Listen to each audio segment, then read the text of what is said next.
Hey, Hammer. See if you get some order out of that thing. Mad Dog, are you freaking kidding me? This thing looks like it's been here for hundreds of years, for crying out loud. Pump it, man, pump it. Are you out of your mind? Let's get out of here.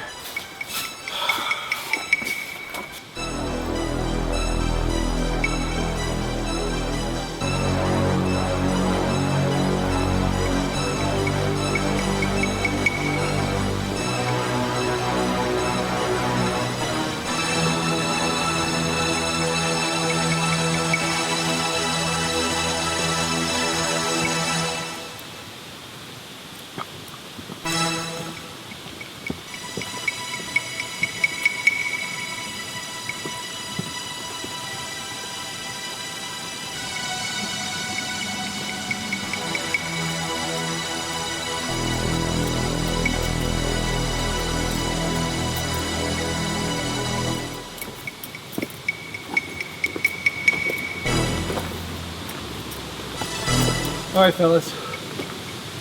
Let's regroup here for a minute.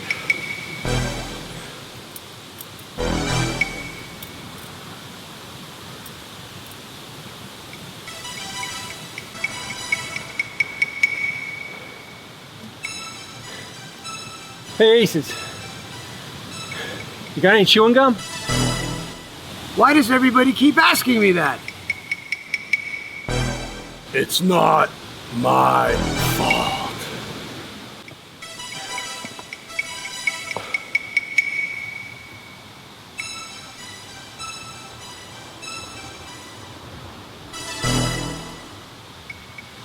You see anything out there, Aces?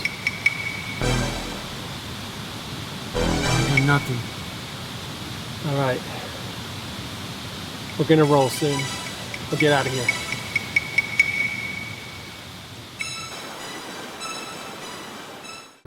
David, wakey, wakey, time to make movies. David!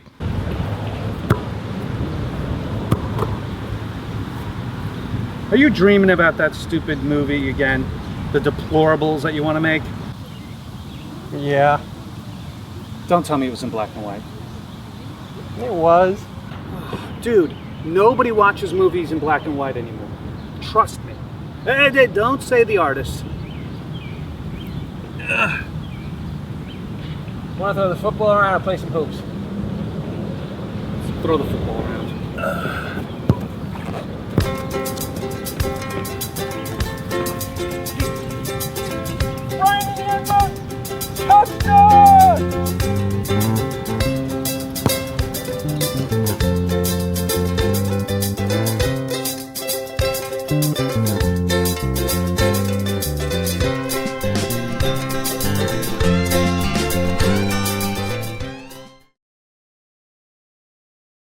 I suppose you know why Middle Village is called Middle Village, because it is halfway between Williamsburg and Jamaica. When we were researching for the bicentennial, we found the earliest map that Middle Village is mentioned on. I believe it's 1848. It's in the Brooklyn Historic Society, where Middle Village is called the Middle Village. I kind of think that's fancy. Be one of the few places in the United States still called the. Area itself was never really recognized by the United States Postal Service until 1941.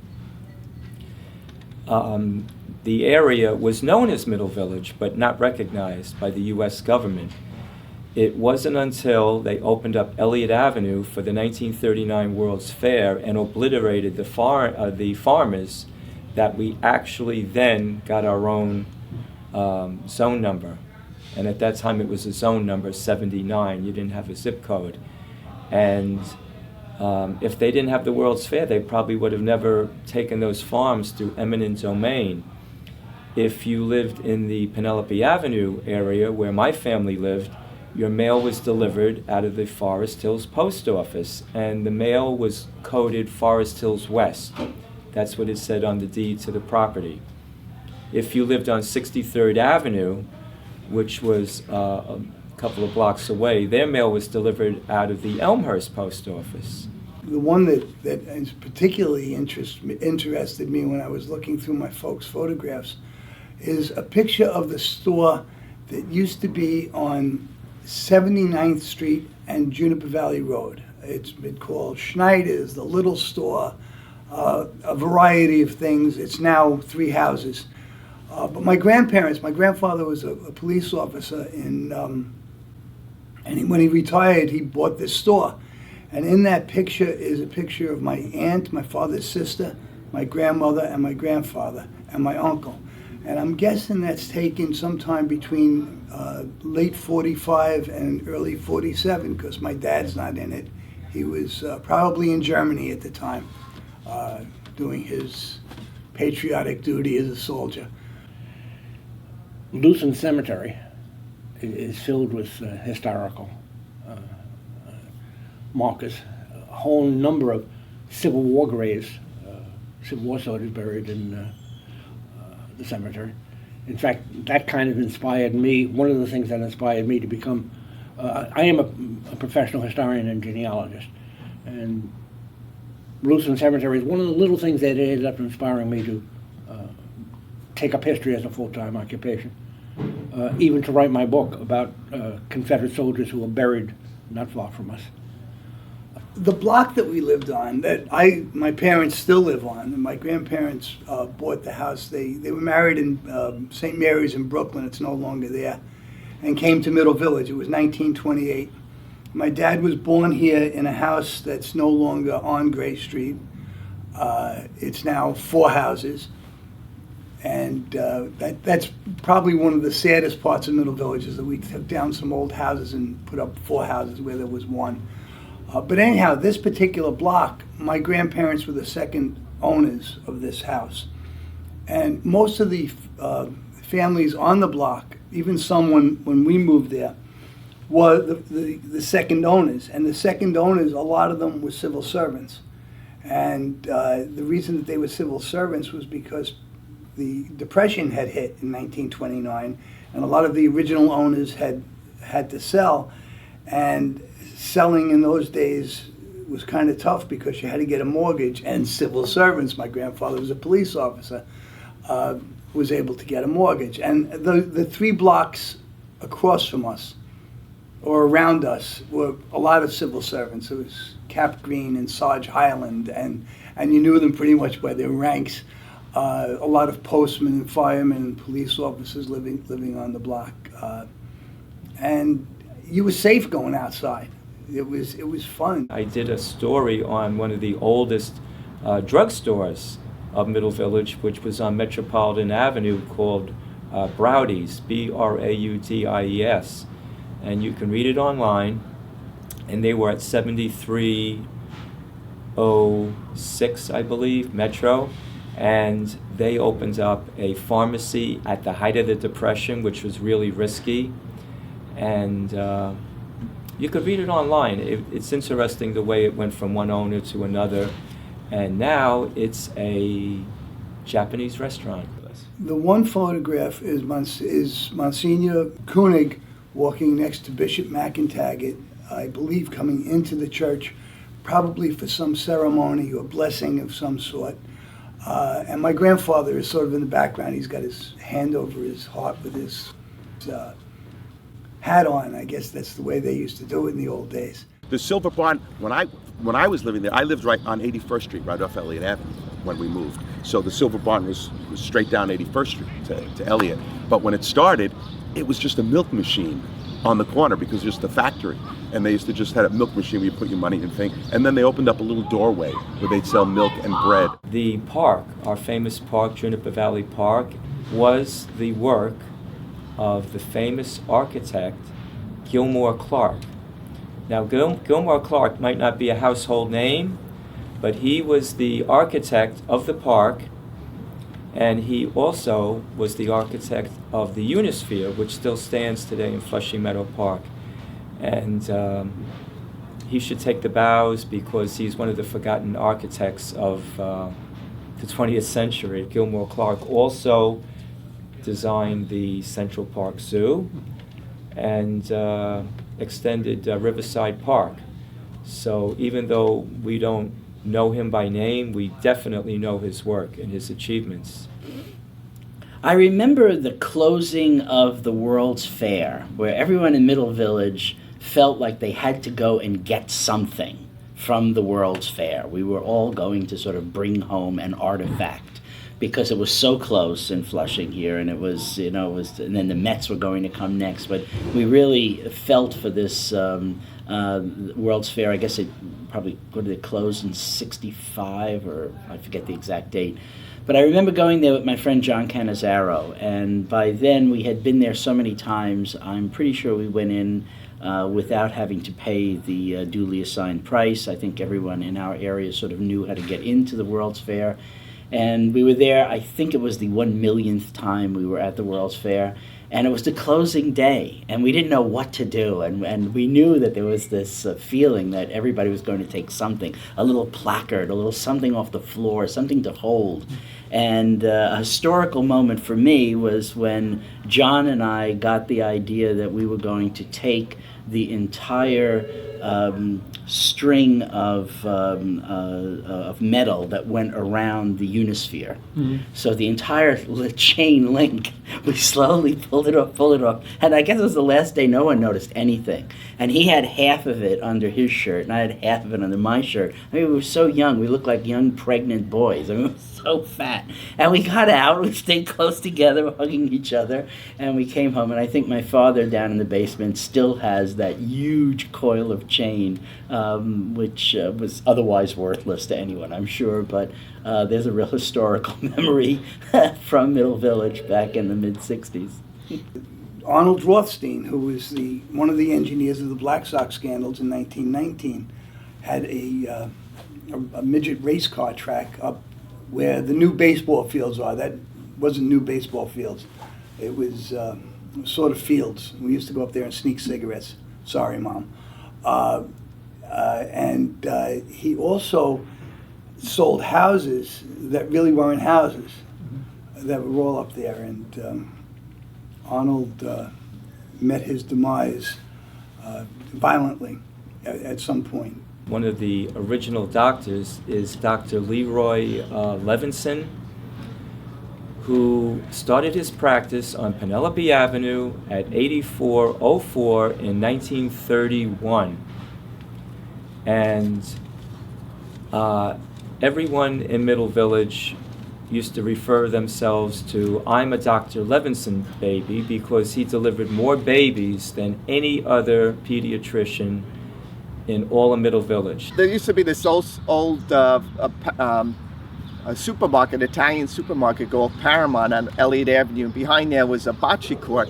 And you used to get these old Italian guys with their broken accents playing bocce, which is like, something out of Sicily in the 1800s. And that was always fun to watch as a kid, this bizarre sport where they were just rolling this little ball. And now here at Juniper Park, they have this real modern bocce court, and it still attracts the old school Italians who come and play. I remember when All in the Family filmed its opening and closing shots about 5-10 blocks away from here.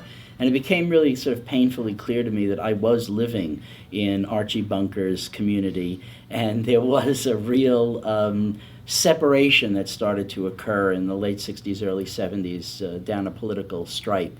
And that was a time that was difficult as well as fun. Certainly looking back, I remember all the fun memories.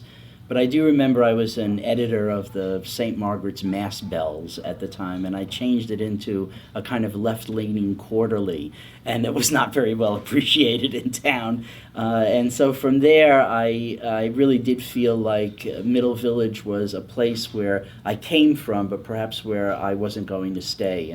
We're sitting in a historic spot right here in London Lenny's. It started out as a corner fish store, and migrated and became a big fine restaurant.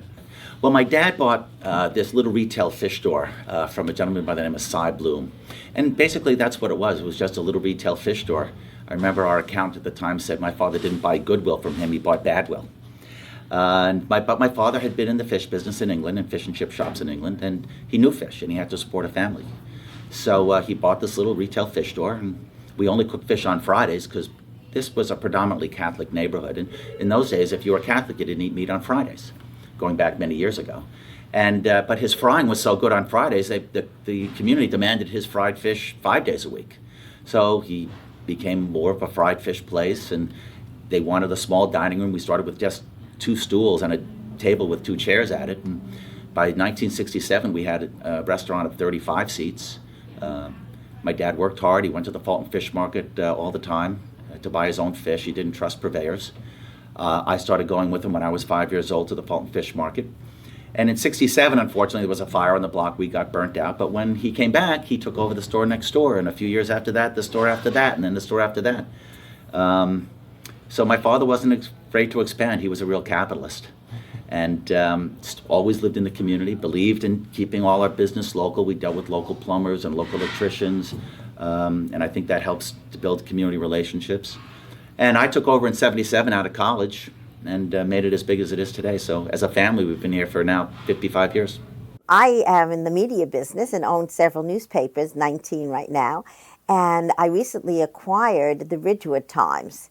And I did that because of the history of that newspaper. It has been publishing for 107 years continuously. And that speaks volumes about the community. Because when I started my Queen's Courier 30 years ago, I started because I knew people wanted to read about their neighborhood if they had a vested interest in the neighborhood. And so for a paper to survive 107 years, it speaks volumes about those neighborhoods. And so Maspeth, Middle Village, Glendale, Ridgewood, to me, are the cusp of what's great about Queens as a bedroom community, as a place people feel safe, as a place people love, and a place people keep coming back to. And when I've traveled around literally the country, and I say the Ridgewood Times, oh, I grew up in Ridgewood. I remember that paper. Oh, my goodness, is it still there? It's still there, and it's flourishing because the communities are flourishing. So I believe we're a reflection of the spectacular spirit of the people that live in Middle Village, live in Maspeth, live in Glendale, live in Ridgewood. So with our newspapers, the Ridgewood Times and the Times News Weekly, our footprint is dug in deeply. And on top of that, I have yet another newspaper, the Queen's Courier, that also goes into that area because I feel that those neighborhoods are willing and able to support making sure that news of their neighborhood gets out. And we are endlessly finding fabulous stories about the people, some of the problems, some of the successes. I'm proud to say that I can be a good news newspaper. And the Ridgewood Times is reflecting that. And I think we will hopefully continue the legacy of the 107 years because my son is in business with me and he cares about this news business that we're in as much as I do. So we're excited about the future in Middle Village. We think it's going to be as strong as it is today and even getting stronger. So Brian, this here is Dry Harbor Road. And when I was a kid, Dry Harbor Road was a great place. A, because it had my favorite deli in the world on it, Catalano's Deli. And it had a candy store that was right next to Catalano's where you would go and you'd play asteroids and you would get your stickball bats and your balls to play stickball. And I tell you, at Catalano's, they had the greatest chicken parmesan heroes ever. And then when I got a little bit older, right next to Catalano's here on Dry Harbor Road, was a bar. And when you're 18 or 19 years old and you can go in and you can get a pint, for $2 a pop, that's fantastic. 18, 19? Yeah. That wasn't the age then, was it? Well, moving on. I tell you, it's great to walk down the street, 20 years later and have such great memories. Do you think they still know you here? Probably not. Yeah, I don't think so. No. They don't know me where I live now. I don't think they don't want to know you at all. It's probably the case. Ever.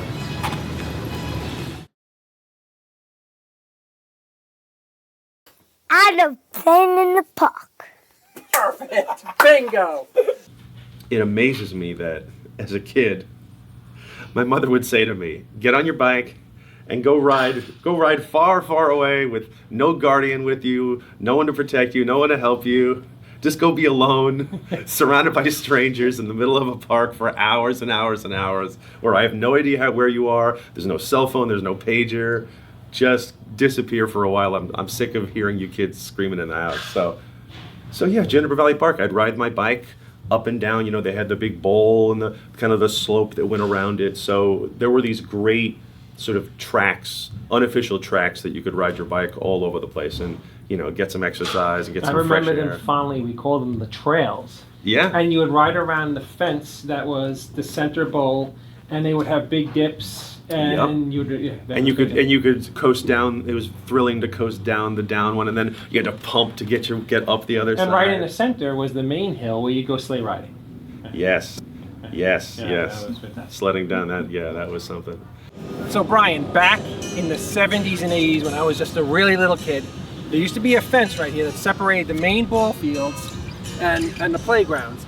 And right in this area right here, along this grassy dirt area right here, were something like, we will call them the trails. And they had these big hills, and you would ride your BMX bicycles up and down on them. And in the wintertime, you'd go sleigh riding down the hill.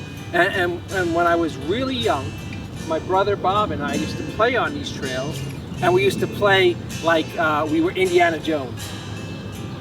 Indiana Jones wasn't in the 70s. No, we played that part in the 80s. Oh, okay. In the 70s, we probably played Star Wars. Okay, right on. To ride our bikes in Juniper. We used to play stickball in the schoolyards. We played basketball in the park in Juniper also. I mean, basically, we spent a lot of time in Juniper Park growing up.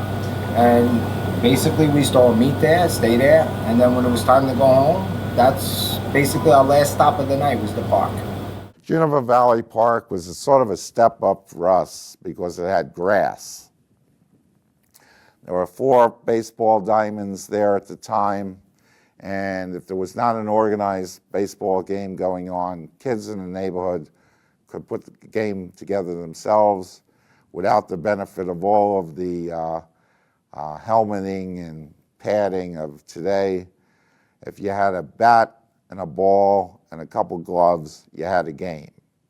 You switch, when you switched sides, you gave the gloves to the other guys and the game went on. In one particular game, I was standing too close to the batter, a cousin of mine, and as he hit the ball and came full swing, he hit a home run. The bat rested on my face. He broke the bat across my nose, and I went down. What happened next was not a fear of the damage to my skull, but rather the fear of the damage to my butt as I go home, delivering myself injured to parents through my own stupidity. Going down with my dad to watch softball games. Okay, on a summer's night, we'd go down there. You know what? Let's roll back a second and talk about my best friend George Dittmeyer and myself packing lunches, peanut butter sandwiches, and chocolate milk in a jelly jar, and going and climbing, I guess they're cherry trees or dogwood trees over in what we called the Kite Park, where it wasn't quite as overgrown as it is now, and played guns, and you know that was where we played war. It was okay to play war in those days. It was good to be at war. When I went to my grandma's house, my grandpa used to walk me down to the park, and we used to play on the monkey bars and the swings. I used to like to walk in the park. Juniper Valley Park? Yeah, I used to like to walk around the park. I played a lot of racquetball there. Brought my children to the swings. It was and watched a lot of Little League baseball games there also. Juniper Park, that's what was kind of amazing. My earlier years were in Rego Park in an apartment building, and then moving to Middle Village is almost like moving to the country because then Juniper Park became became your life, you know. And that's when so you'd go through periods of time where one summer you'd play just paddleball for the whole summer, you know, that would be it. And then the next week in summer it would be just handball, and you'd just be playing handball, or softball. There'd just be these, you know, you would just get obsessed. I go, when we grew up, we had fun. We just picked up a bat and ball, went to the field, we seen some other kids there, and we challenged them to a game of baseball or football. You know, we used to go play tackle football with no equipment with total strangers in the park just because we're like, hey, let's go out and knock our heads around. We used to go fly kites up there. We used to do it was the frontier of Middle Village. It was right along the railroad tracks. Lutheran Avenue did not go all the way, did not become 74th Street in those days. It stopped. And it stopped because it was part of the park, or whatever you wanted to call it.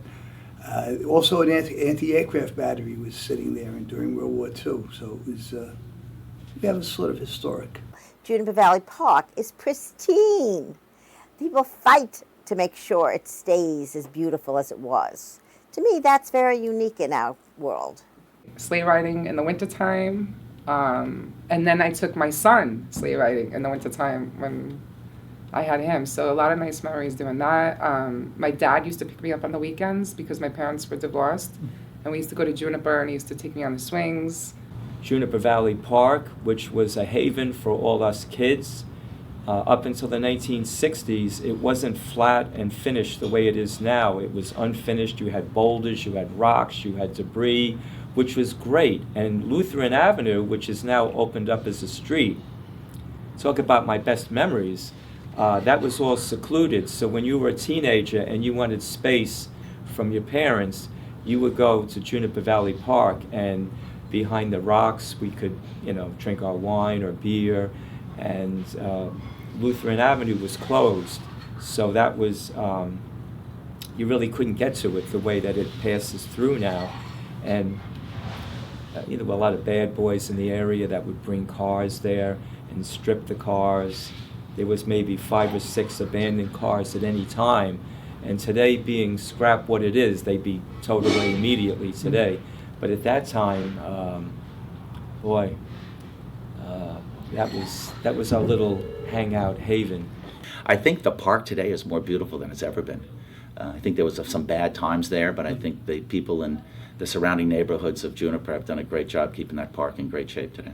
I think it's a cemetery on Juniper Valley Park, you know, where Elliott Avenue, 80th splits one side from the other, and there's like a grave in this mound surrounded by dilapidated fence. At least that's what I remember. I don't know what it looks like now, but. Do you remember when we were in our late teens and early 20s, and we have a couple libations at my house, and we listened to some old Huey Lewis in the news, some John Mellencamp, Billy Joel. Yep. And we would walk up to the park, Juniper Valley Park, and there was a little park next to Juniper Valley Park that everybody called the Little Park. That was its name. Oddly enough, the Little Park. TLP. The TLP, yeah.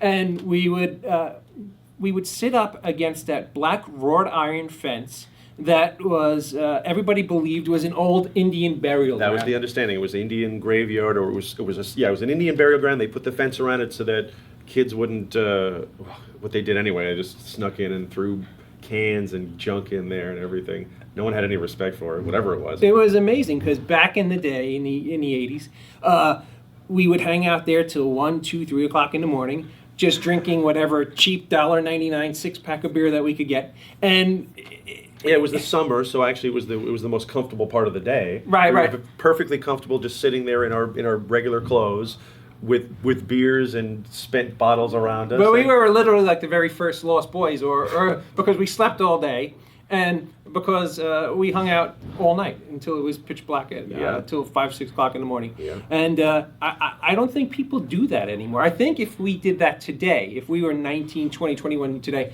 we'd be sitting there literally next to each other, drinking our beer, but we would be texting our responses to each other. We wouldn't actually be talking. And the cops would show up in 5 minutes and arrest us for broken windows violations anyway. I mean, they wouldn't just let us drunk and disorderly conduct. Yes. No, that was the thing. It was okay. The kids are they're not, as long as they're not throwing the bottles at anyone's house. They're not hurting anybody. They're not hurting anyone. They're just relaxing and enjoying the night air. Yeah, absolutely. And that was fine. But yeah, nowadays they wouldn't allow it because the neighbors would complain. It would be an issue. Yeah, you're right, and everyone would be on their phones. They certainly wouldn't be singing along to just each other. There were these train tracks near the park that we used to go to, and there was they were fenced in, but then there was a hole cut into the fence, and we used to go down there, usually in the evening time, and we would have our boombox and our beers. There was always an adventure, something to explore in Middle Village. We loved the train tracks.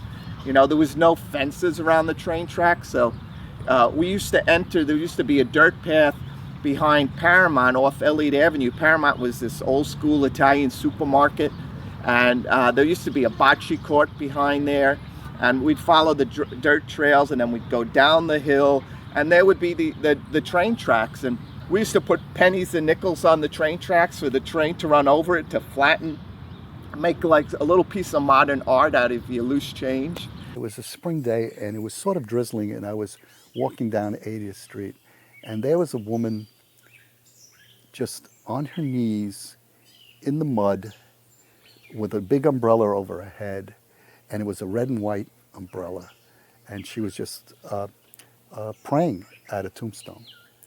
And you know, it was a story. The image was a story. Like, you can imagine what had transpired, what brought her to be on her knees in the mud in front of that tombstone.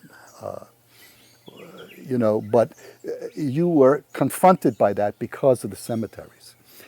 You couldn't help but face it. And if you were sensitive and not just say, you know, it's just part of the neighborhood or something, but sensitive to it, you would see the relationship the cemeteries had to the neighborhood. And, you know, besides the glamour stuff, you know, John Gotti was buried here, and or if you go over to Glendale and Cypress Hills, you know, have all the Houdini is buried there, and Mae West is buried there, etc. Instead of that celebrity stuff, just the everyday interaction, how important the cemetery was to the way the neighborhood interacted. And not only that, it was open space for you. The cemetery was big in our lives growing up. Everybody learned to do everything in the cemetery. We learned to ride bikes in the cemetery. We learned to drive cars in the cemetery. We trained our dogs in the cemetery. That was the place to find out how to do it. We learned to roller skate in the cemetery. We walked babies as we got older and had families. We went for walks in the cemetery. But I specifically remember my dad teaching me how to drive, I guess on local streets, Juniper Valley Road, and finally said, to the cemetery we go. And that's where I learned how to parallel park, attempting to parallel park behind the truck that had the cemetery workers that were then going to go and dig a grave. I learned how to parallel park there. I learned how to do broken U-turns in the cemetery because the roads were nice and narrow and you could navigate without hitting somebody behind you or in front of you. So that was the place to go. The cemetery was the place to go. Geographically, we're surrounded. The old joke would be Middle Village is so exclusive, you got to die to get into it. The zeitgeist, you know, of Middle Village, you know, was the cemeteries are always there. They're always there. Behind you, they're on the right of you, they're on the left of you, they're down on Metropolitan Avenue, they're down in Glendale, they're on 80th Street. And sometimes when Gotti died, I mean, there was police all over the place, cameras everywhere. Well, the cemeteries were like the center of so much that was going on there. And plus the center of a lot of beautiful flowers. As a photographer, I walked into the cemetery and take pictures of azaleas and stuff of that sort. Yeah, going back to the cemetery, you reminded me with the flowers for my kids' communion. That's where the communion pictures were taken. We'd go into the cemetery in front of some of those gigundo azalea bushes that were in bloom, and that's where we took pictures.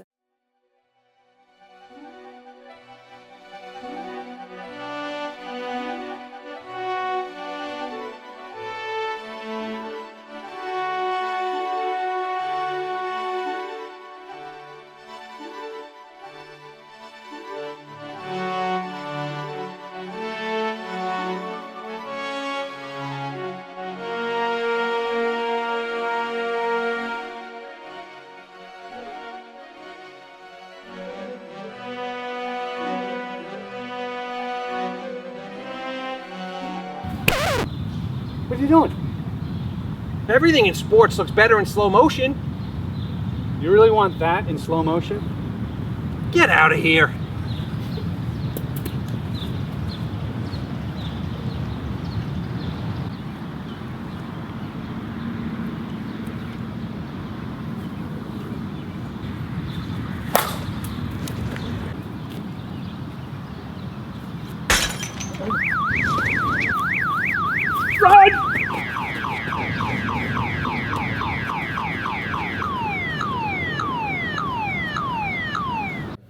It was safe. You could be out all night long until Mom called you in, time for dinner.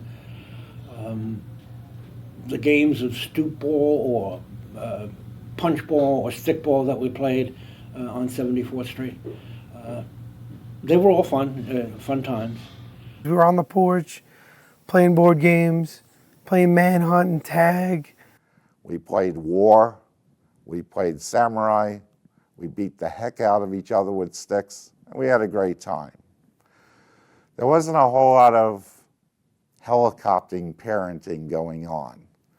People generally knew where their kids were, and we played two kinds of sports. Organized sports under the CYO, or the Catholic Youth Organization, and disorganized sports. Disorganized sports being anything you played in the street, the schoolyard, the park, on your own.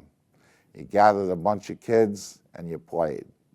That's the way it was. 79th Place was action place.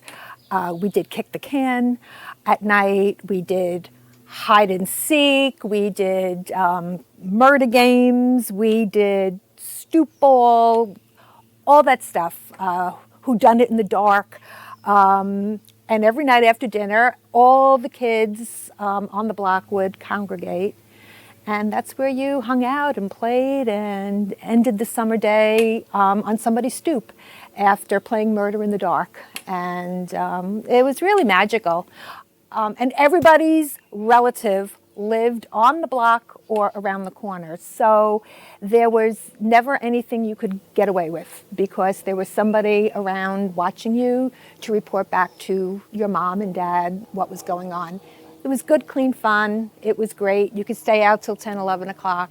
There was like this old concrete area outside PS 128, and we always used to like play out there, like tag, imaginary baseball, stuff like that, until they built a new school. We certainly played stickball on my block on 79th Place, right across from St. Margaret's, as I mentioned, over on Juniper Valley.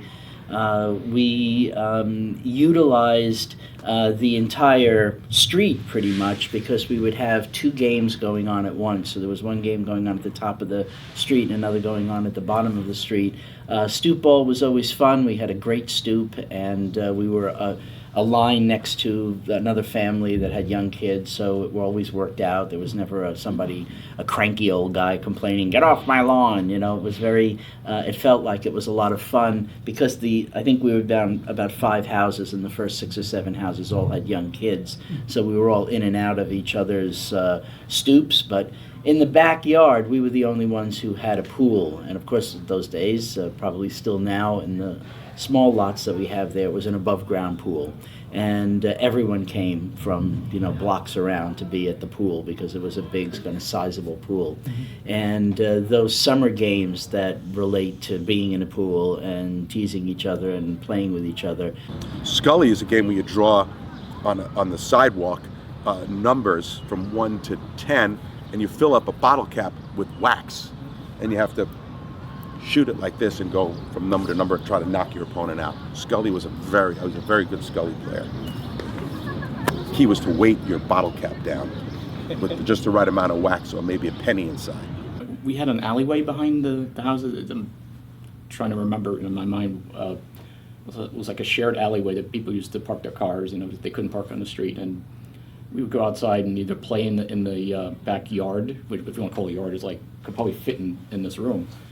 And we dug this hole that, to this day, I wonder if it's still there because it was so freaking deep. And we would play with Tonka trucks and things like that. And we would also occasionally the neighborhood kids, or at least the people on our street, would be out there playing ball. And sometimes wanted to ride our bikes around. It was kind of a conflict of the people who wanted to play ball versus the kids who wanted to ride their bikes around. In Middle Village, most of the houses are like these long block houses, or at least where I lived.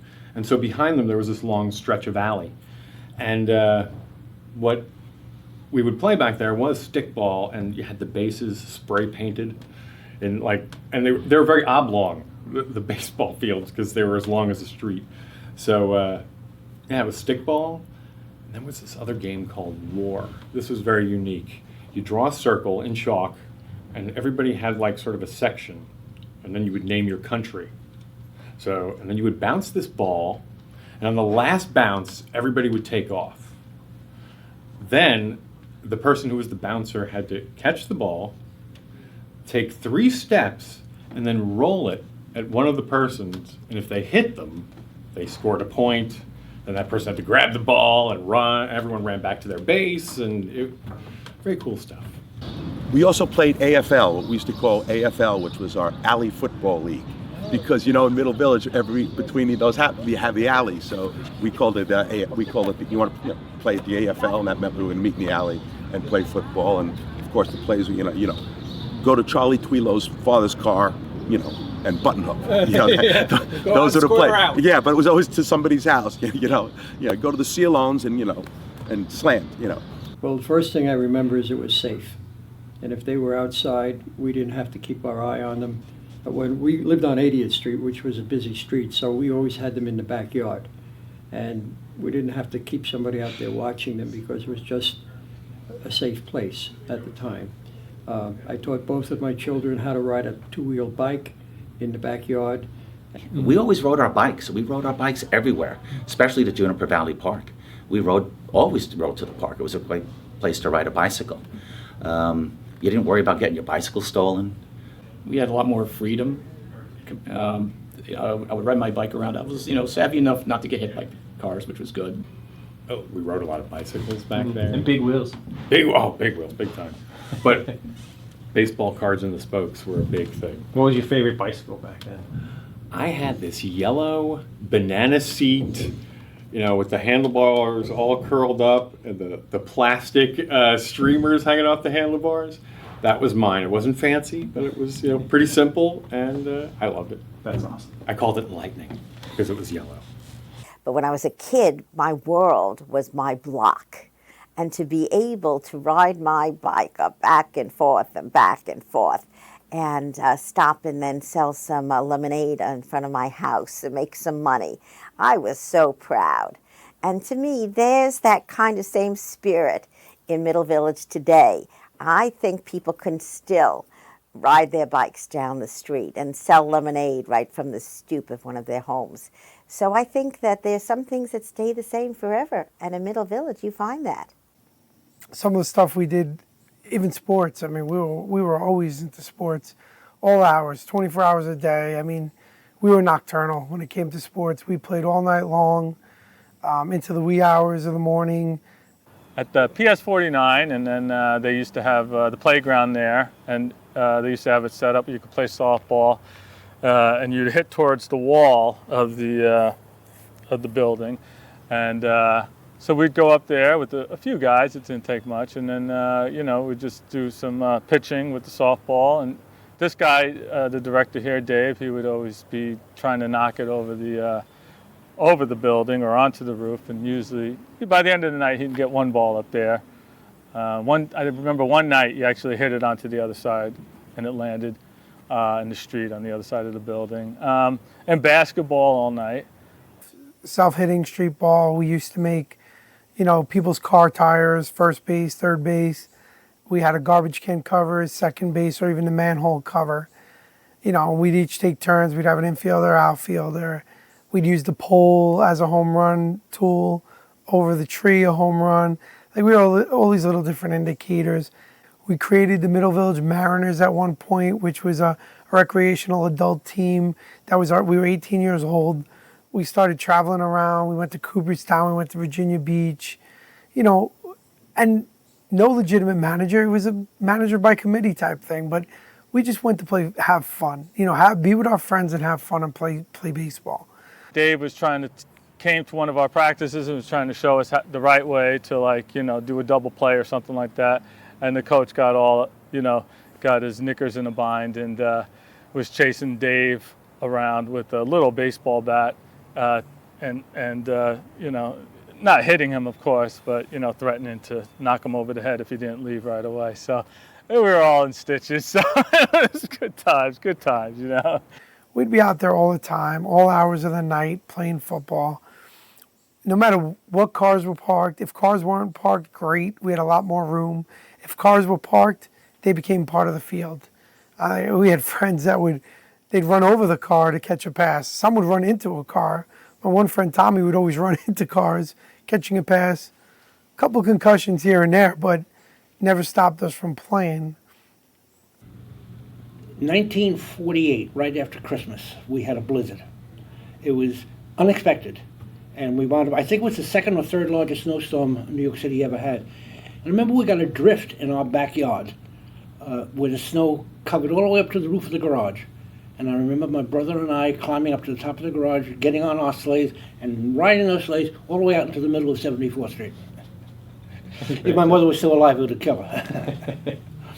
When there was a snowstorm, then all the driveway had to be shoveled, and there was nowhere to put it out in front of the house because there was a street there. So all the snow got shoved into the back. So suddenly the backyard was this giant mound of snow. And so me and my brother and whatever dog we had at the time would go outside and just be rolling in it and throwing snowballs at each other.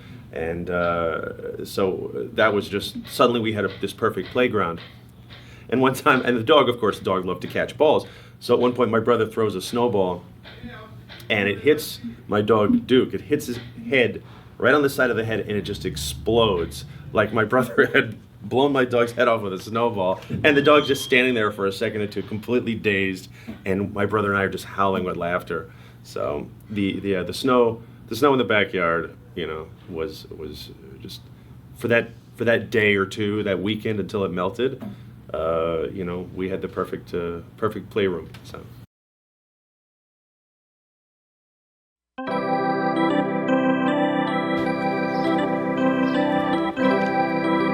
Hey, Bri, back in the 80s, we used to play catch out here till 2, 3 o'clock in the morning.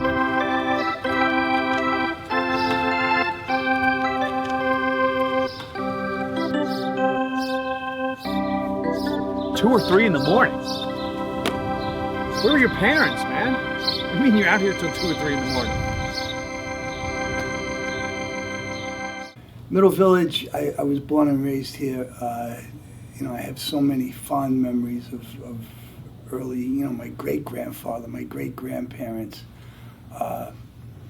Christmases, very many fond memories. Monsignor Koenig, seeing, having him come out and yell at me when I was maybe 2 or 3 because I was talking in church. Yeah, lots of fond memories.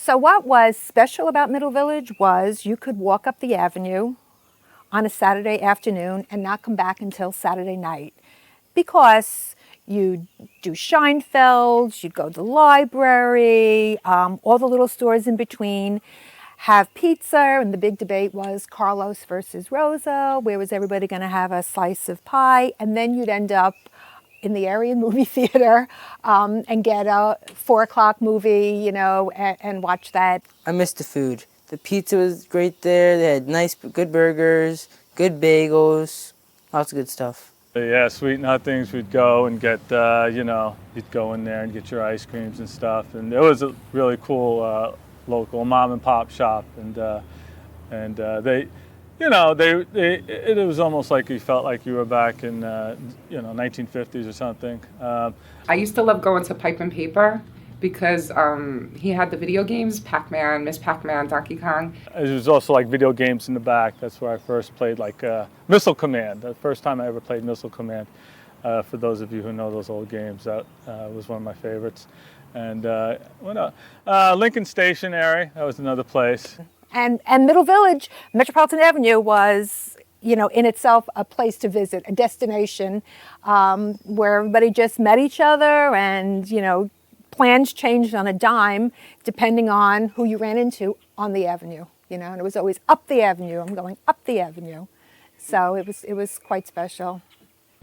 As a kid growing up in Middle Village, we had great local candy stores, which had magazine racks that were loaded with all the Warren publications like Famous Monsters and Creepy and Eerie and Marvel comic books.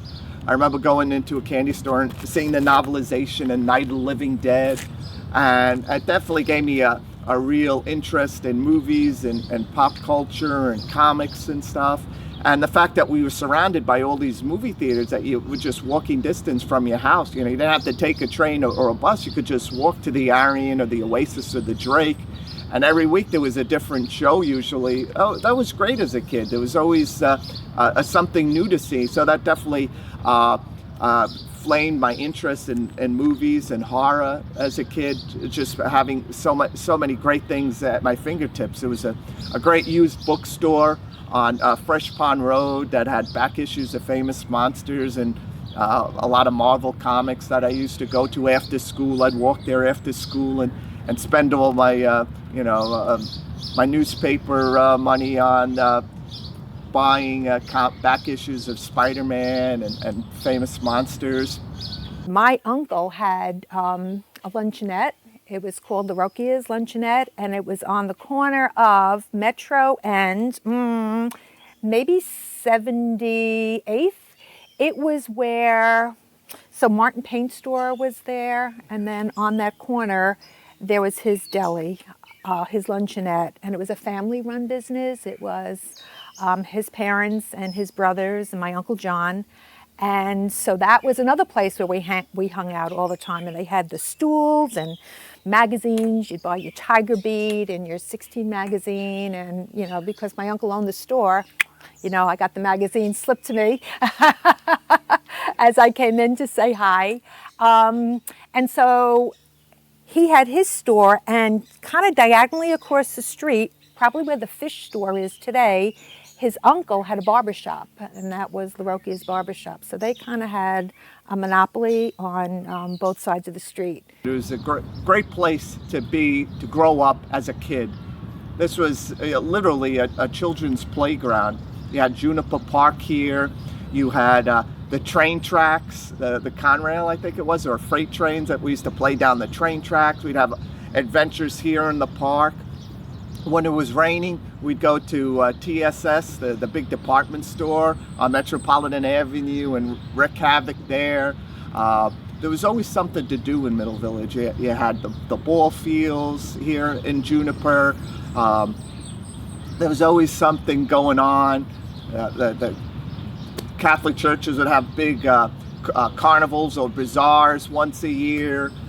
There was the Boy Scout troop on Dry Harbor Road, for those of us who joined that. Walked to school, PS 49, took the bus to 119, Junior High School 119.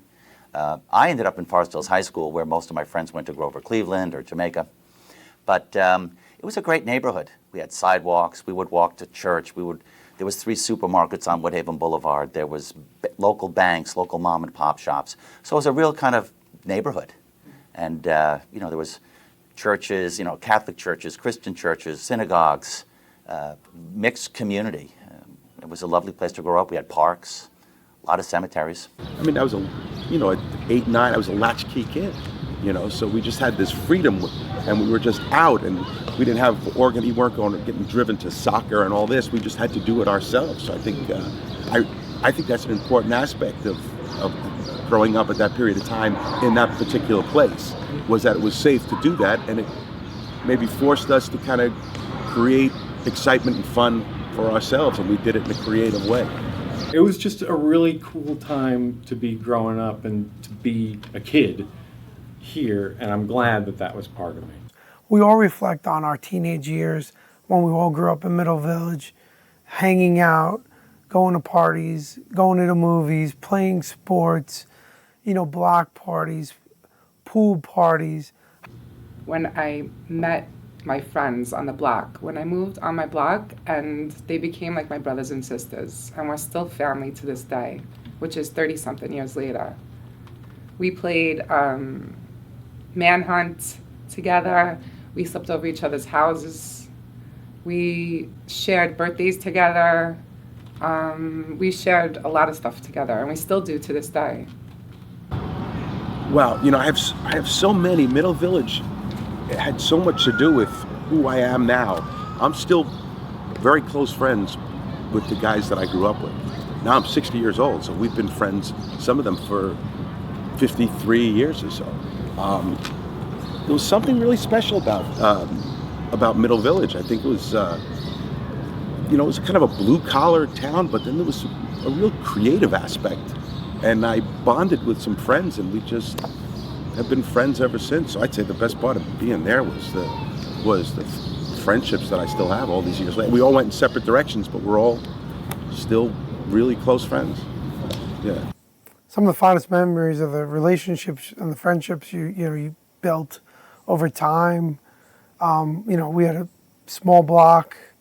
There might have been 10 to 12 kids that all hung out together. And we grew up over the years through elementary school to high school, even through college. And those relationships just last a long time. Well, it was partially the way we were brought up, and also the people coming in like yourself, and still are, like family. Mm-hmm. And you treat everyone like family, regardless of whatever the situation is. And it's just great to know people coming in to see you, and you want to see them. I've been here 13 years. It's great. I mean, neighbors, people are awesome around here. They're all family people. They come in with their kids. I know just about, now the kids are adults, some of them. The parents, the people became friends now. They're no longer customers. They're like a part of the pizzeria crew. And now they don't come in as addresses or phone numbers, but names, and I know where they are, and the people here know where they are, and now they're just basically a part of the pizzeria family. We're longtime Middle Village residents. We have tons of people that eat here at London Lenny's over the years, customers that have known me since I'm 5 years old, and I'm 60 today. Mm-hmm. So you have a lot of great memories of people, and a lot of people that you miss. For me, it's the people that make Middle Village so special, and the love of the community. We know every shop owner and pizza place and bar and everything like that. One thing I do remember about Middle Village, though, was it was like a bar on every corner. Mm-hmm. Every corner of Woodhaven Boulevard, there was a bar. Not so much more so today, but maybe it was just the community makeup in those days. That was the other thing. Our neighbors, John from next door, from the bar, the people at the station, the whole block, everyone was great. Well, I love Middle Village because to me, it's my time warp neighborhood. It's just like it was 20, 30, even maybe 40 years ago, where the folks who live there want to remain there, and their children want to remain there because of the quality of their lives and the connectedness to the people. I just don't see that everywhere else. I mean, that's what Middle Village used to be. It was a close-knit group, very tight, very small community. We were surrounded by 3 cemeteries, so we were pretty much trapped from the outside world, but for a good thing. We were isolated from a lot of the issues that were going on in the city. It is like a small town. I can hop on the subway and be in Times Square in half an hour to 40 minutes, but yet when I come home, I'm still, in a way, a different world. But I will tell you one thing: I would not trade that time and place for anything, and that's what is wonderful about where we grew up, Middle Village, and I think to this day, a lot of people, the fact that we were just outside of one of the biggest metropolises in the world, but we were so shielded and still had such a small town mentality that it was safe and it was fun. Yeah, it's funny. Queens has always just been in the shadow of Manhattan. Queens has always been where you went to sleep it off after you partied in Manhattan. Mm. And then Brooklyn started to get cool, and I watched Brooklyn get cool, and Queens just stayed working class, immigrants, not necessarily poor people, just working people. People are just relaxing, sleeping, coming home from their shift. And Middle Village is like a Queens within Queens. Mm-hmm. Because so many parts of Queens have a specific character or have gotten cool. Like I live in Astoria now, and Astoria is totally cool. It's like the Williamsburg of Queens. That's not true of Middle Village. Middle Village is still working class, small businesses succeeding and failing, you know, people just living quiet lives. There's a restaurant I always have to eat at. It's called Steve's. They have really good food, especially their raviolis. Oh boy, Middle Village has the best pizza.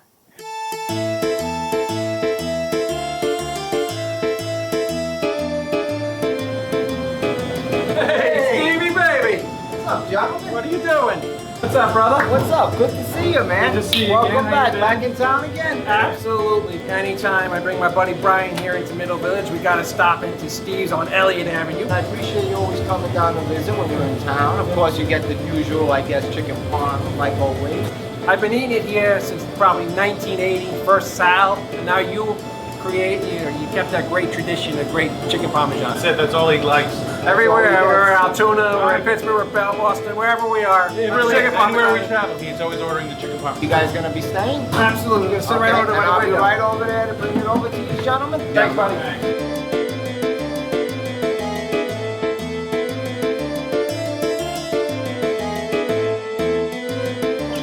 This is Mr. Brian, and this is yours, Mr. Dick. Enjoy your dinner. Thank you very much. Enjoy your dinner. Steve, man, as always, really good. Don't even worry about that. Look at this chicken parm. Oh my God. Look at this cheese. Chicken you can cut with a spoon. It's so good. So David, you brought me here to Metropolitan and 74th Street, and you said the building there that's in the silver mirror kind of archway was something very important to this neighborhood back in the day. What was that? Back when I was growing up, that was the world famous Aryan movie theater. And what made the Aryan movie theater so important, it was the first theater in all of Queens that was wired for sound. And back in the 70s and 80s, when I was a little kid, I used to come up and I saw Star Wars there, and I saw, Ghostbusters, and I think the last movie I saw might have been Back to the Future. But it was really just a great place to hang out when you were a kid. In fact, the first movie I ever saw was Escape from Witch Mountain. I seen it there. So when you say wired for sound, like what? What do you mean by wired for sound? The sounds were, films were originally silent films where you had to read the film as you went along. So it was the first movie theater that was able to play talkies. Really? In all of New York City? In all of New York City, the Wow. Aryan movie theater. Look at that. So, Right here in Middle Village. Right here on Metropolitan and 74th Street is where it stood. The Aryan Theater. I mean, a lot of people are going to joke about the Aryan, the Itch, but it was a place to go.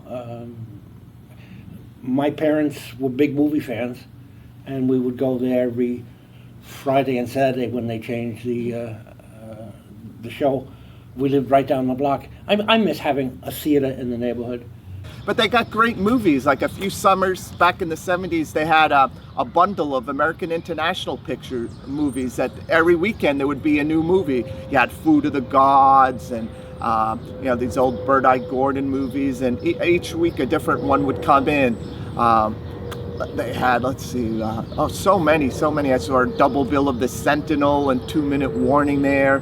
The Thing and Cat People would double bill there. The Exorcist played there, and it was at the end of a run, so the prints were usually a little raggedy by that time. But as a kid, you didn't know the difference. I saw Towering Inferno there. So many movies that you would catch at the Aryan.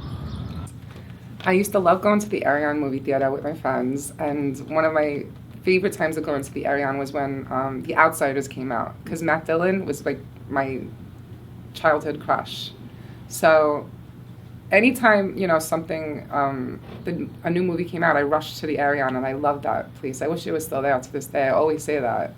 And then you'd end up in the Aryan movie theater and get a 4 o'clock movie, and watch that. It was well kept initially, but by the time we were teenagers, 16, 17, it was starting to get run down a bit.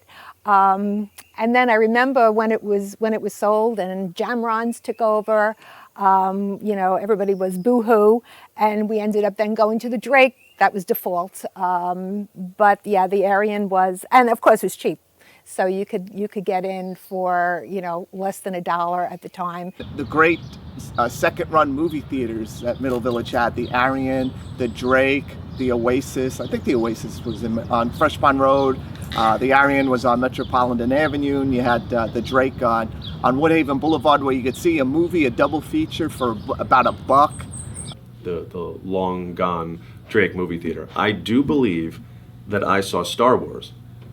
I do believe I saw, I don't know if I saw, I had to have seen my first movie at the Drake, because that was close enough that my older brother or my mother or whoever it was could take us, and it was a 10-minute walk.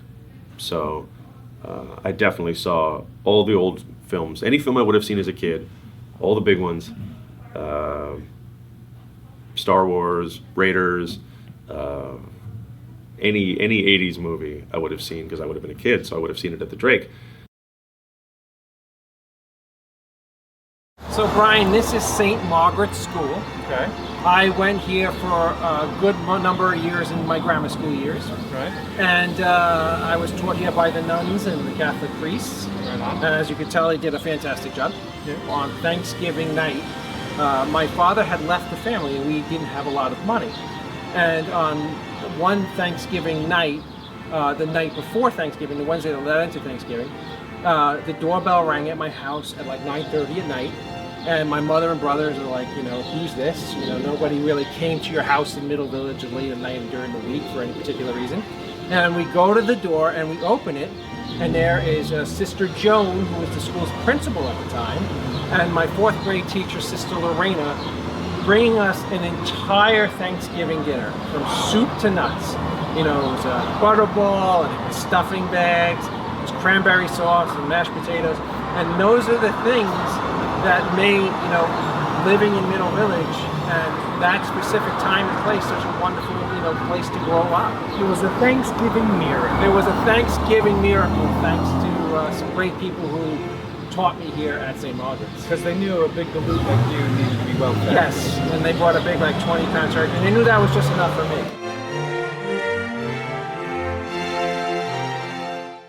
Gone to St. Margaret's Church for most of my life. The priests who were there, Monsignor Koenig, you could spend hours talking about some of the people who were at the members of St. Margaret's. A lot of fine people in Middle Village, especially St. Margaret's. I remember St. Margaret's, my mom taught at St. Margaret's. She taught art for 41 years there.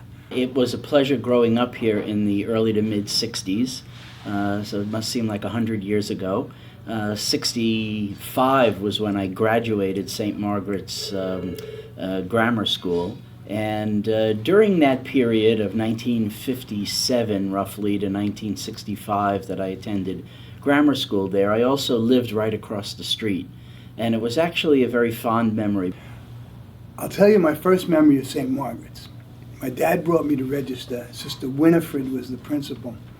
And I was a big fan of the Little Rascals. I was only 4 or 5 years old.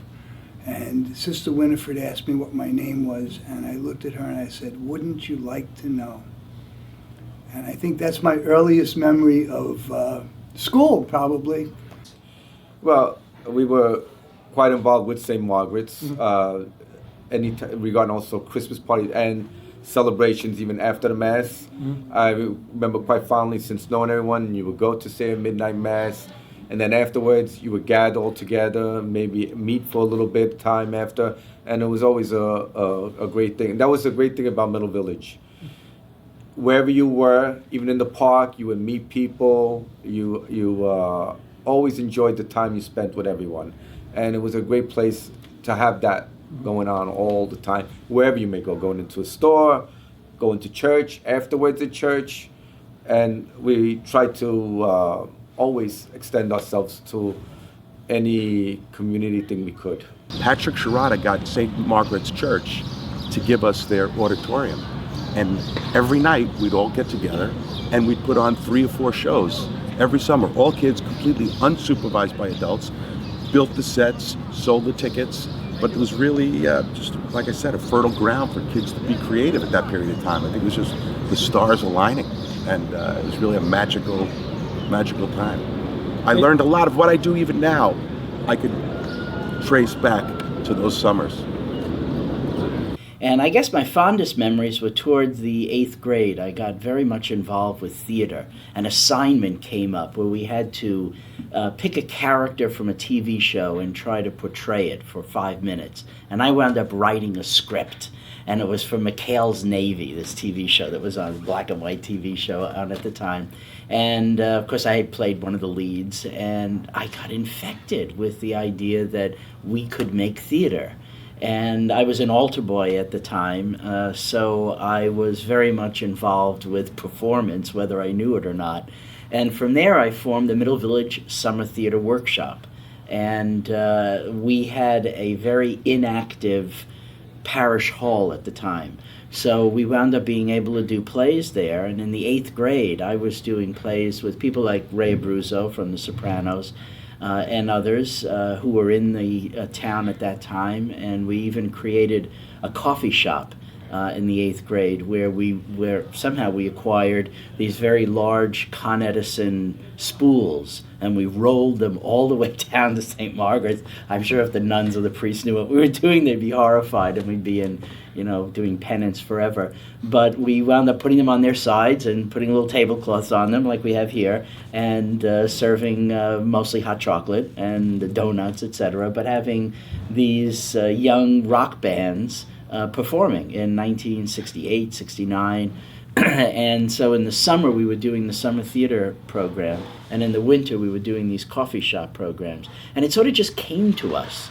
So the performance that I did that day in, I think it was 7th or 8th grade, really changed my life. And it's one of the great memories I have of an inclusionary feeling where everyone wanted to come together, do something fun, and it really felt like the kind of neighborhood and village that we all try to remember in our lives, but actually most of us probably have never had the experience that you and I and others in Middle Village have had. It was so soft and so warm and very, very creative. Not only did we have the Middle Village Summer Theater Workshop at St. Margaret's, which is in Middle Village, but then they'd also have these coffee houses where on Friday nights bands would play. And there was a band called Revival that we kind of had a little bit of a break at that time, and I was in the band called Excursion, and we played. And like I said, it was just this very creative atmosphere for young teenagers.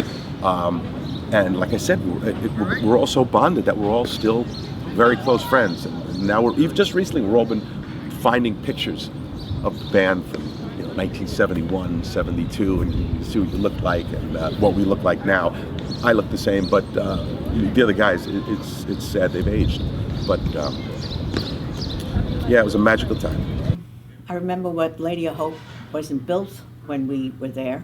And then they started to build it, and then they had the tent first, and then the tent went down. So now they have the church. I have pretty vivid memories of going to school at Our Lady of Hope. I was the class clown, so I was always getting in trouble. I was just a little bit of a wise ass.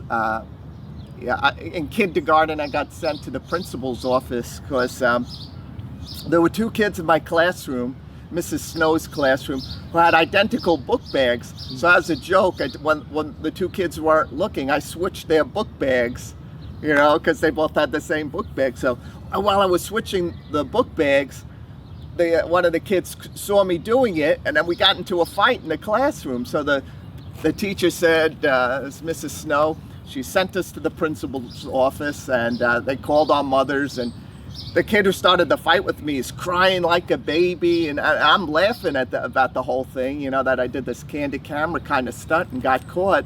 And he's screaming and crying, and then the mothers had to come and take us home, and that was the first of many incidents at Our Lady of Hope. I was always getting in trouble for something. I was a good student. I was an A student.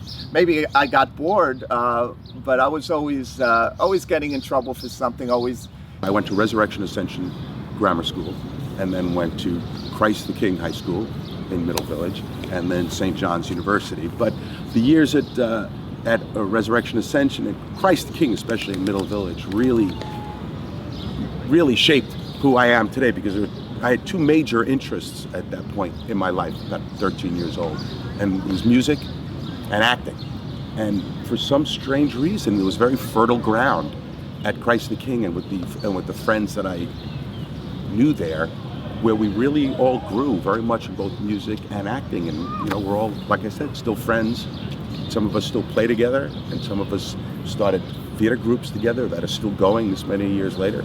Patrick Schroeder for one.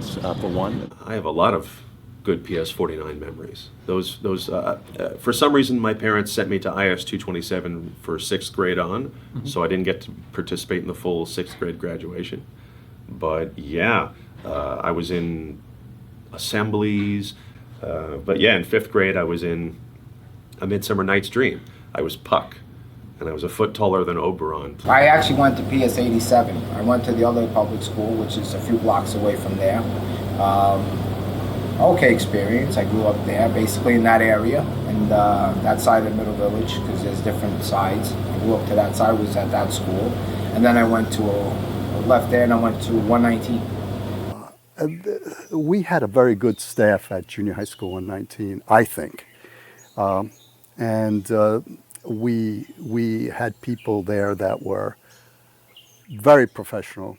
Yeah. I arrived at 119 in 76. I started teaching in 74. She arrived the same year. Same time. Same year. One of the favorite stories I had when I was teaching a subject was there was a subject called Monsters from the Deep. And I used to get students interested in reading that story by telling them about the time I was attacked by an octopus. And it's true, I was attacked by an octopus, but the octopus had every right to attack me because I was spearfishing. And the octopus did grab my arm and my mask after I speared it. So I used to tell the story, and after being there, one of the younger siblings of a former student came to me. He says, "Oh, you're going to tell us about the octopus that attacked you?" Right, and the first thing he said to me in September was, "You're going to tell us about the octopus that attacked you?" And I said, "Oh yes, we'll get to that later on in the year."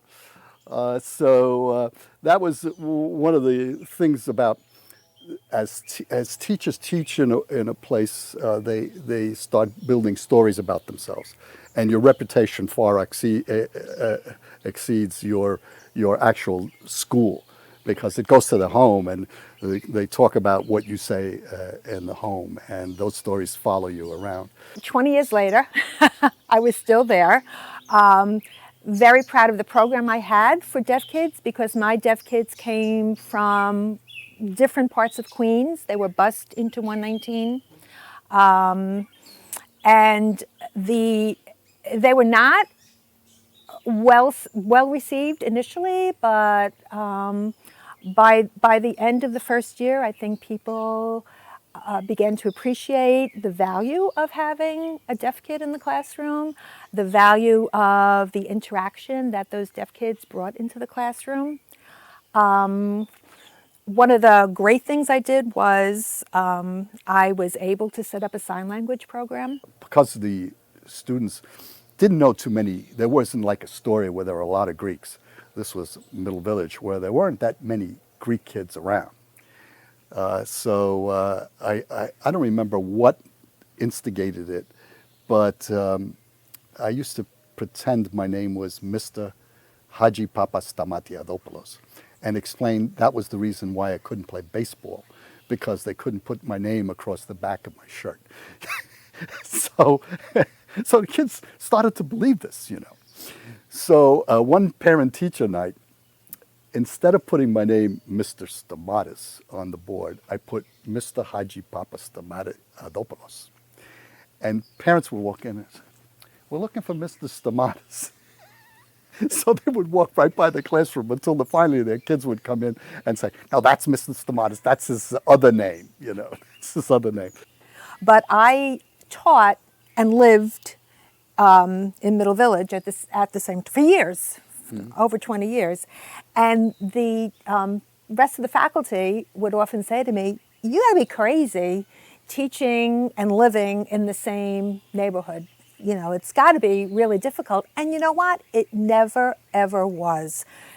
No matter where you went, whether it was the Avenue or shopping in supermarkets or taking a defensive driving course where I had kids from 119, graduates in the defensive driving course with me, it was always respectful, and you know, I never had any feeling of being uncomfortable that I lived in the neighborhood and taught. We had kids down the block who went to 119, and while we were, well, I was still there anyway. And I was there too. You had taught those kids, yeah.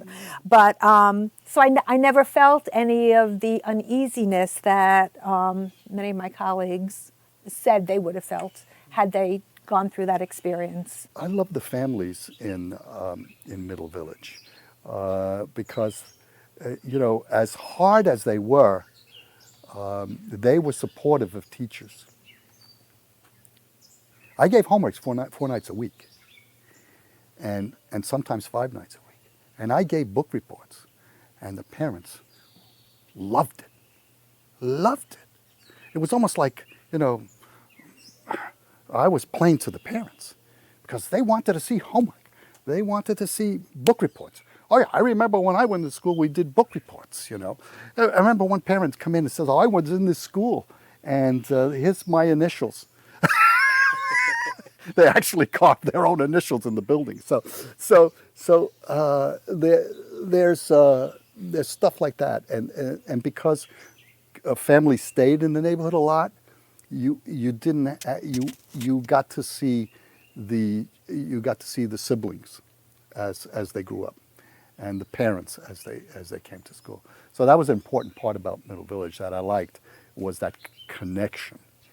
Within Middle Village, Christ the King High School became the epicenter of social and educational activities for thousands and thousands and thousands of kids to come. You know, Christ, you know, it was a very interesting period of time. I started Christ the King in 1968. And when I started, you had to wear a shirt and tie, and your hair couldn't touch your ears or your collar.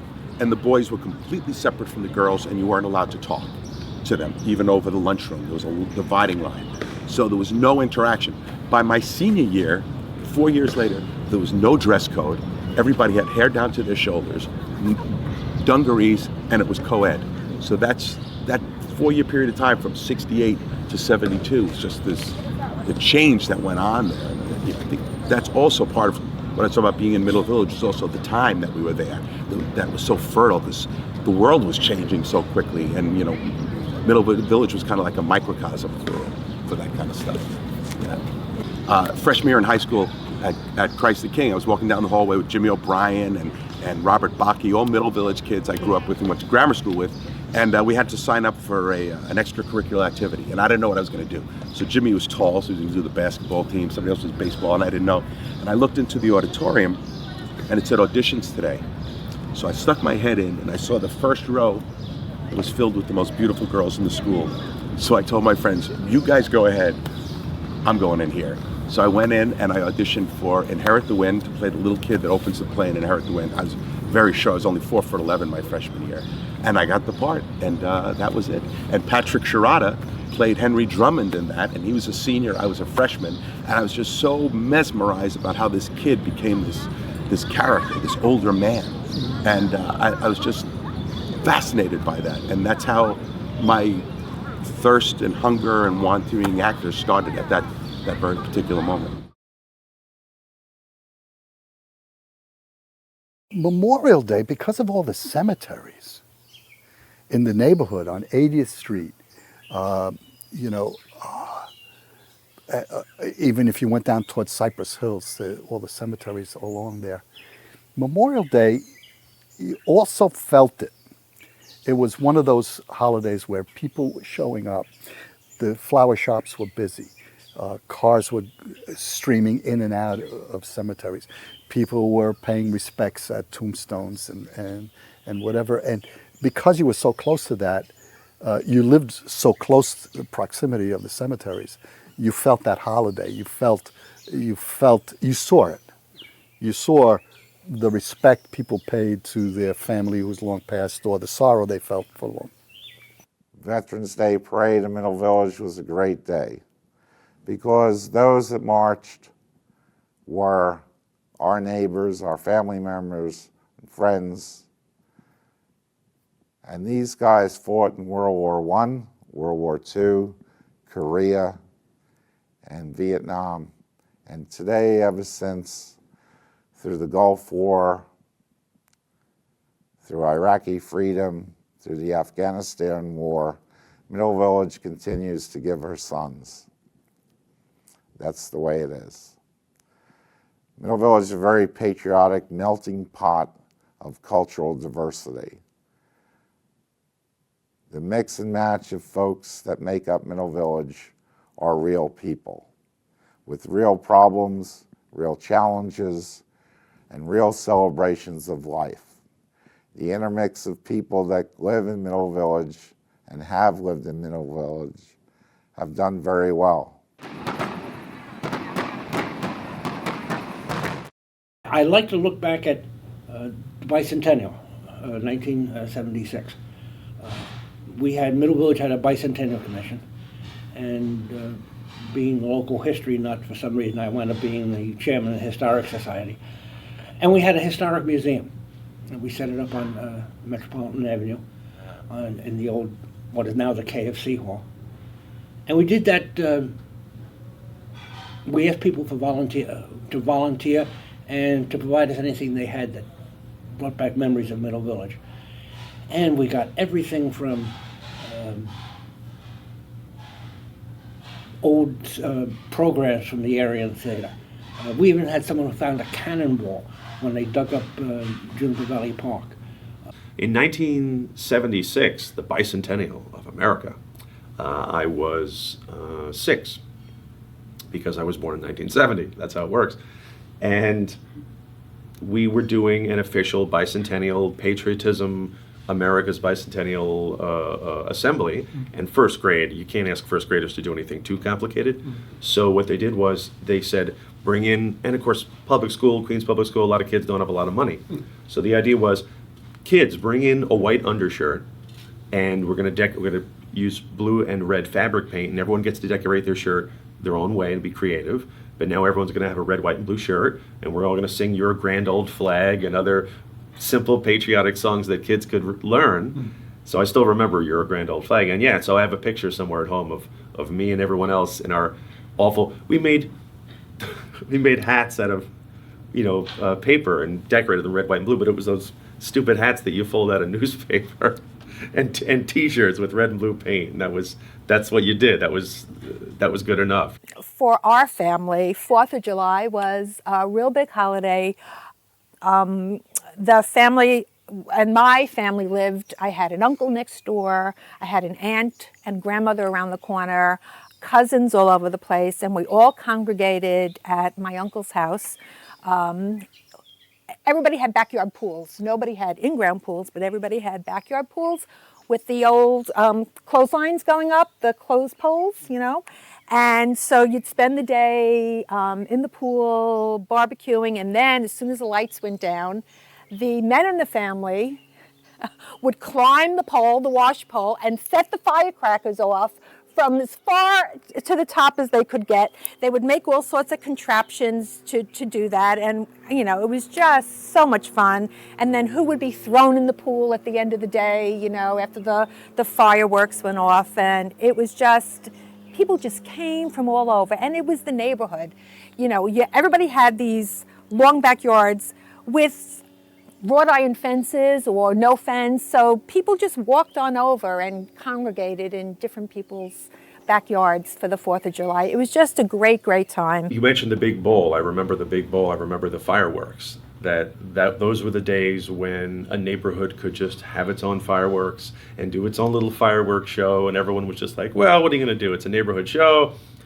Relatively few people get hurt. No big deal. So, so my dad would somehow acquire fireworks from somewhere, and we would bring our stash and find our spot on the side of the bowl and watch what everyone else was doing, because sooner or later they were going to start shooting off the really big ones that we weren't even invested in. We had little things. We had bottle rockets and firecrackers and sparklers, and And again, it's crazy to think, but in those days, I was 12 or something. And my dad's like, here's a pack of fireworks, a pack of firecrackers. Light it up and make sure to throw it right after you light it. That's my father being responsible in 1982 or something. The park, it was lit up like the American Revolution. Everybody had fireworks going off, and I just remember us always going to the center of this field, this huge field, and it was made up with surrounding the field was a bunch of baseball parks, fields obviously, and inside we would try to get to the middle of the field without getting killed. And I mean, you had rockets flying by, you had people throwing blockbusters and M80s and all this cherry bombs and everything, and and just making it to the center, and then we'd just lie down on our backs and just stare up at the sky, and it would just be this tapestry of colors and smoke, and it was just amazing. It was awesome as a kid. It's a shame now that they've banned fireworks for future generations.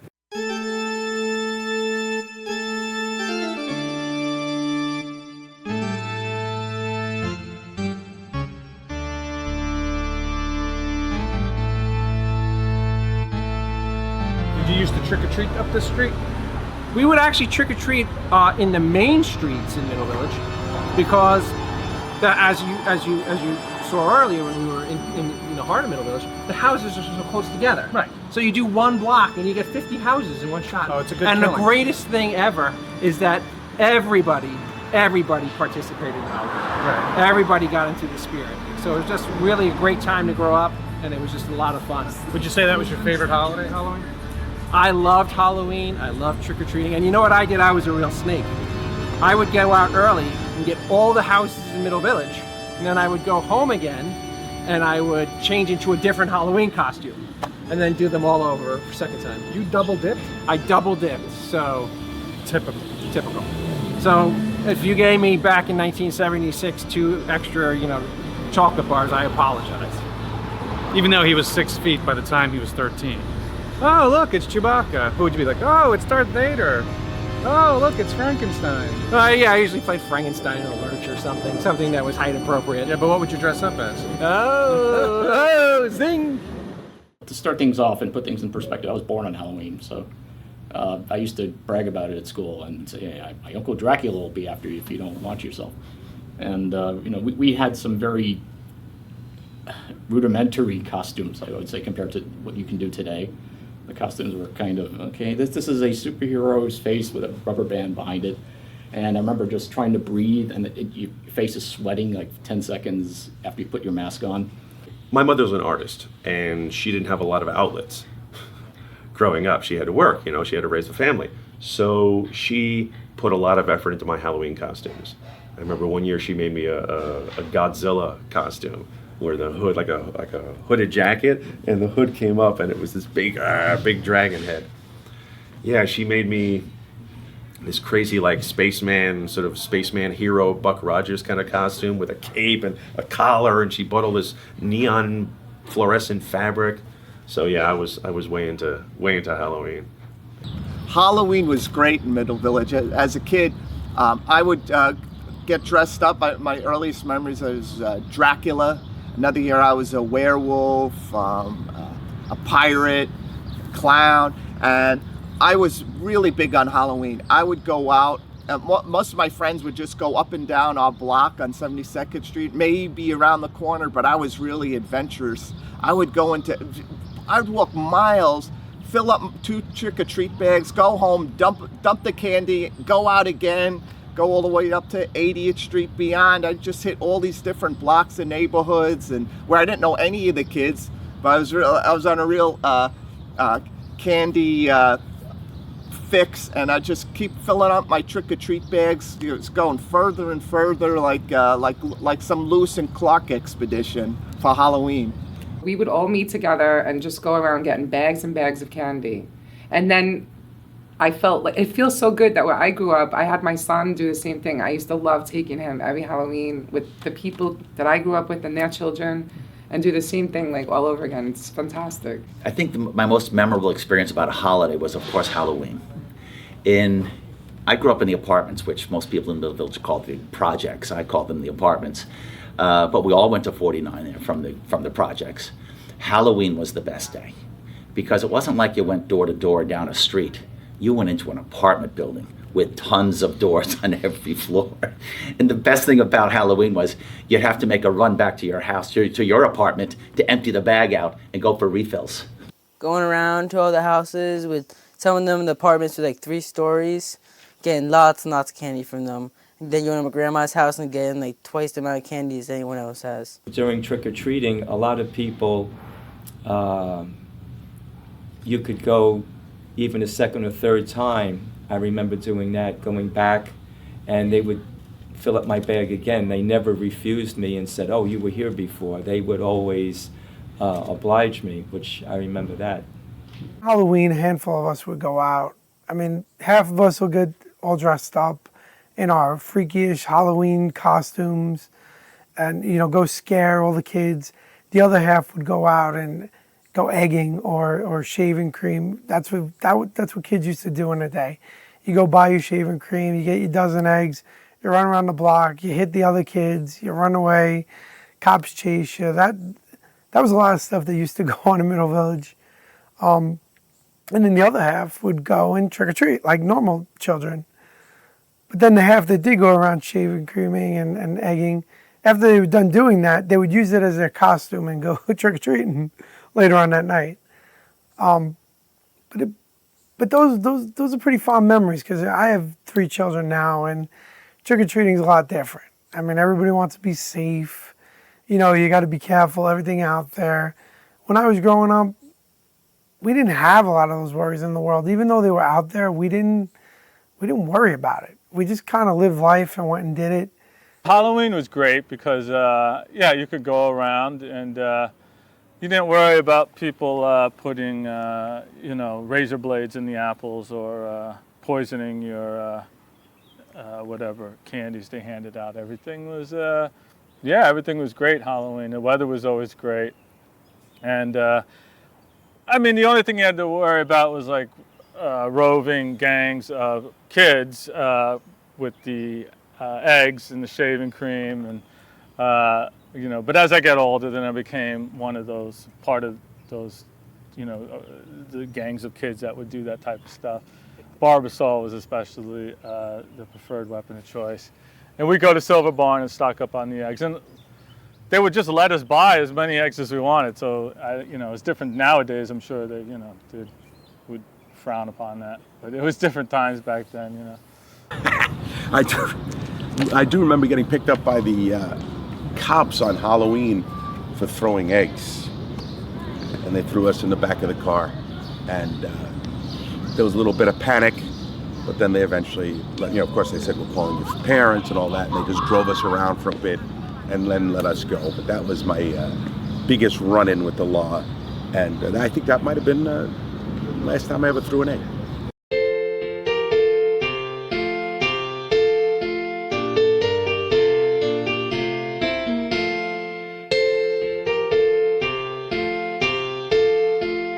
Would they decorate this town during the holidays, let's say for Christmas? Or Not specifically Dry Harbor Road. Right. Where we'll go, I'll show you later, is Metropolitan Avenue. Oh, well, yeah. And that was like the main hub. And they would decorate with the great streamers across Metropolitan Avenue and all the Christmas lights and such. It was fantastic. Christmas was, you know, very special. During the holidays, like you said, Christmas time, when everybody come in doing shopping, everybody coming in wishing you a Merry Christmas and having, telling some of the stories of what they're preparing, what they're doing, asking advice on what they should do in preparation for it. So the holidays were always a great and memorable time there. Yeah. Christmas was always a great celebration in Middle Village. I mean, you see better lights on the streets than you see on Metropolitan Avenue. But it wasn't that. It was the people running around getting foods, the fish markets going crazy with ordering fish, people walking out the stores with breads and biscotti and all sorts of foods. And you can see that the men and the women were going to the vegetable stores, Columbo's and other places like that on Metropolitan Avenue, to get all the foods and the excitement in the air. And when it came to Christmas Eve, of course, there was the masses at St. Margaret's. Christmas was always a big deal. In St. Margaret's, Santa Claus used to come. The last day of class was a Christmas party, and they'd usually show the bells of St. Mary's or the lilies of the field. And then Santa Claus would show up and give the kids presents. And this one particular memory I have was my dad was Santa Claus, and I sort of looked at him going, yeah, okay, I know who you are, Dad. And he was like, no, you got it wrong. I'm going, yeah, I don't have it wrong, I got it right. But holidays, Christmas was always a big deal. St. Margaret's was always decorated like St. Patrick's Cathedral. Christmas was great. It was all lit up. Everything was lit up. Again, you're just walking around. You see the lights. I loved driving around Middle Village with my dad during Christmas to see all the beautiful lights everyone puts out. Christmas time in Middle Village was always, this neighborhood always did it up big. Everybody had lights on. If you didn't have lights on, you must have been weird. So everybody, all the neighbors tried to outdo themselves, and usually the one who made out the best was Con Edison, the way this neighborhood was lit up. I don't know if we could compete with, say, Howard Beach or Dyker Heights in Brooklyn, but Middle Village was still pretty big when it came to Christmas time. Yeah, Christmas, just my mom decorating and spending it with my family, and then going to my friends' houses on the block. I used to love around the holidays because my cousins lived like a block away on, I think it was 79th Street, yeah. And we would go over there on Christmas Eve, and there would be some gifts to unwrap, and then we would have Christmas, block over in 80th Street. And I remember just really enjoying Christmas time when I was a child. That was like the highlight of the year, even more so than my birthday. Christmas was a great time if you were a child, and growing up in Middle Village, you had the opportunity to be with parents who by and large really loved their kids and worked very hard. There's a great hardworking working class community. And you became aware that you probably weren't going to get the top shelf items because you weren't the rich kids from Forest Hills, let's say, but you knew it was going to be something special. And one year I remember, in terms of a gift and in terms of everyone really envying me, this was the year, probably 66 or 67, when they discovered how to make components smaller. So I got the first black and white TV that was literally about this size, and it was amazing because we're lucky if you had a TV. It was always black and white, and the TVs that we had were virtually always in the living room, so everyone took part in watching together. And of course there was no remote control. I think there were like 7-9 channels, whatever there were.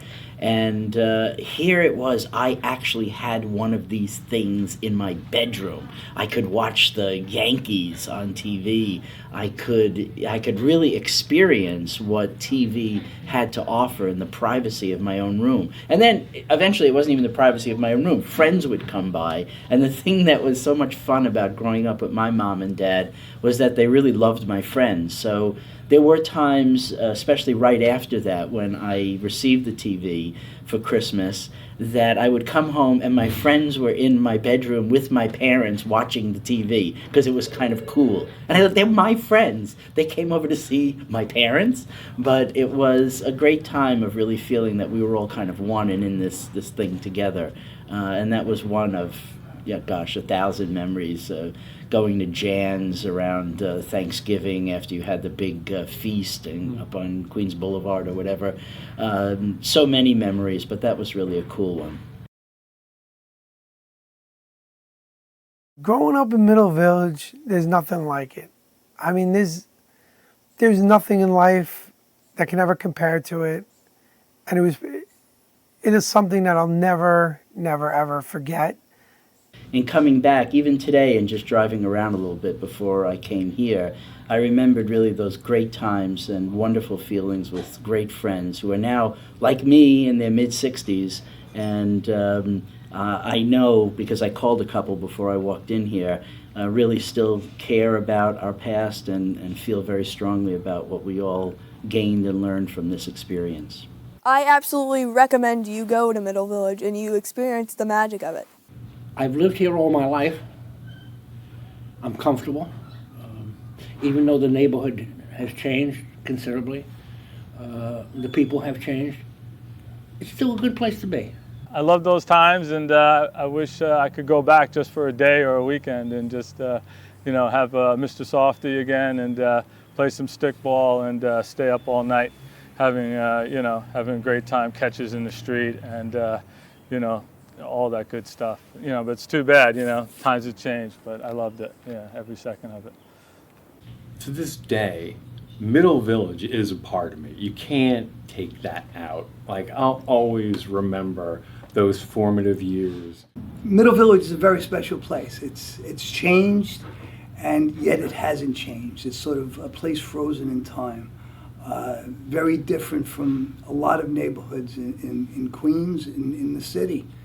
I don't know of another place quite like it. Middle Village is a tiny little place. It's a beautiful place to grow up, a beautiful place to raise your children. And I probably be here till the end. Middle Village really was like this little enclave of safety and support, and it was a strange little town. But I'm glad I grew up there.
Don't miss me, I'm from Middle Village.